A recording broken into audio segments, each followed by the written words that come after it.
The Last Ship, Season 5, Episode 3. When we last left off with The Last Ship, war had been declared because of the attacks on the U.S. Navy. Um, Now, obviously, the U.S. forces are greatly weakened, but the war isn't going to wait for the U.S. to rebuild. So the very next thing the U.S. has to do is it has to find allies and strategic allies in that area. And it turns out that Cuba and Mexico are the ones who were chosen for this. The problem, however, is that Mexico and Cuba have been at war since the plague. It seems as though some Cuban refugees escaped the island and fled to Mexico, where they were then promptly slaughtered on the beaches, and Mexico turned around and invaded Cuba. So, Cuba rightfully has an axe to grind if this is in fact what happened. Um, at this point, however, Tom just wants peace. He wants to move forward. He wants to deal with the big threat. After arranging to get Mexican and Cuban leaders on board, Tom leaves Central Command and ends up on the Nathan James to play the role of diplomat.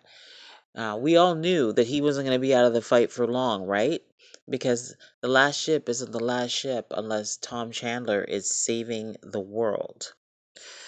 Now, both sides end up fighting, and there's a lot of anger thrown back and forth. But what does come out of it, and I think one of the most interesting things to come out of this entire situation, is the president of Cuba pointing out that after all they've been through, they're finally a democracy, and wonders if the Americans are really offering aid or if they're offering to be an occupying force. This is a particularly salient question, especially when you think about Gitmo, with the U.S., which the U.S. just occupies. They pay token rent to Cuba, and Cuba has never once cashed a check. It is literally an occupying force. So it makes sense that the president of Cuba would be asking that question. It also sort of speaks to the surface level of how Last Ship is dealing with this all. Now, they've painted Stavros as the bad guy because he attacked the U.S. and nothing happened before that, and they're mean. But to see it that way, you'd really have to have an ahistorical perspective on the relationship between the U.S. and Central America and South America. Um, the U.S. has seen this as their sphere of influence. They have colonized through economic means. They're drunk on war. They've deposed leaders. There's been a whole host of ways in which the U.S. has had its dirty little fingers in Central and South America, and not for the good of the people, but for the enrichment of itself and its own corporations. This is something that The Last Ship, the writers of, are clearly not going to go anywhere near, because the entire point of The Last Ship is to promote the American idealism and the American military, American might. America is the good guy. It's all one big, huge, fake, phony American fantasy about their role in the world. Things come to a head when it's discovered that Costa Rica has fallen. Now, with Costa Rica down, it means that Stavros is moving steadily north. This is enough for Mexico and Cuba to realize that maybe they'd better tie their fortunes to the U.S. Stavros sends his planes, and of course, the Nathan James manages to shoot out these warships with a helicopter, no less. Like missiles on a helicopter. 2 missiles taking out 3 planes, because that's just the way the Americans roll. It was a bit ridiculous, I think. It was nice to see female fighter pilots, but nonetheless, pretty ridiculous.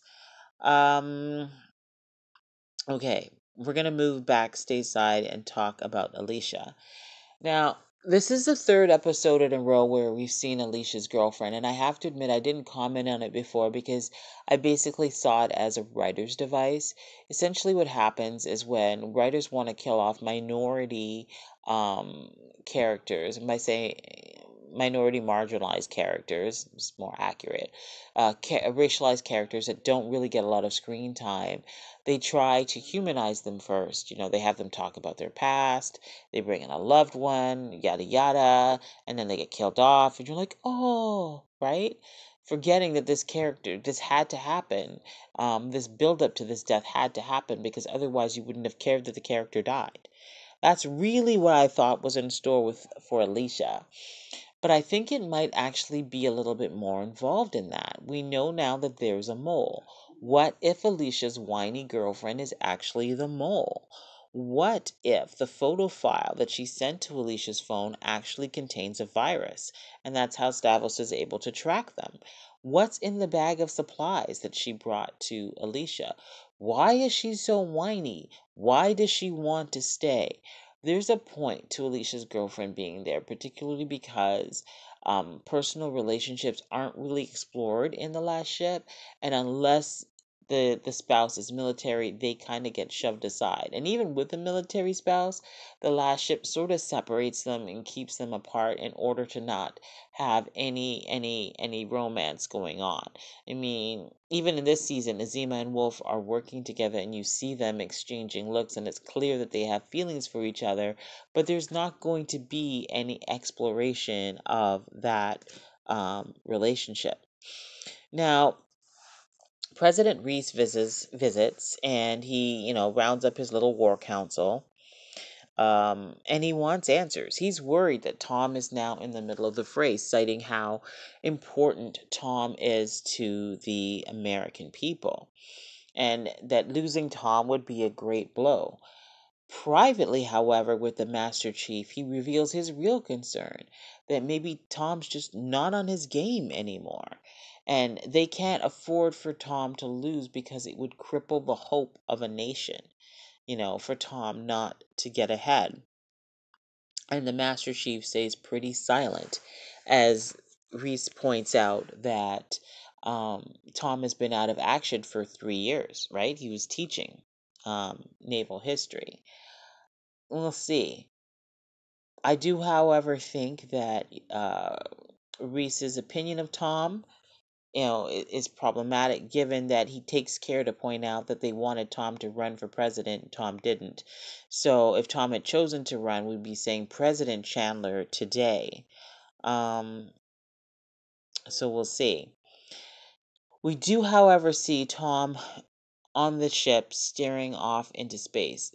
In one of his meetings, he just walks off the bridge and he stands there. And because it happens before the fighter ships or the jets show up, you think maybe he heard them approaching. But then it happens again later in the episode, and he's sort of standing off to himself. Could Tom be suffering from PTSD? Now, we knew that he was sad when he came aboard the Nathan James, that he wasn't part of the action. But what if something is really and truly going on with Tom? Now would be the time to do it, given it's the last season, and having the military, as I said last episode, go through everything they've done and not have an incident of PTSD seems really unreal. Uh, Vulture team, man, they blow up a bridge, which is kind of cool. They blow up a bridge. Perez is shot by his own troops, and it's win-win.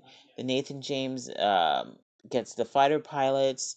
The bridge is down. Stavos's move northward is temporarily halted. It's a victory. And what does Tom do with victory? Tom broadcasts his victory to the world, putting Perez on notice. This doesn't really seem like a smart thing to do, to taunt your enemy the way that Tom is doing, but it is typical Tom. What I do find interesting is Davos's girlfriend is reading his tarot cards and says that the real fight he's in is not with with the Americans per se, but with Tom Chandler. Tom represents the U.S., and that if they can take out Tom, they'll take out the U.S. This is quickly turning into a sort of modern day version of Moby Dick, which nobody really needed to see, am I right? Just blow some shit up. But We'll see where this goes. I don't know how invested you are. I know I'm only minimally invested. They've got to give me more than exploding things. See you next week.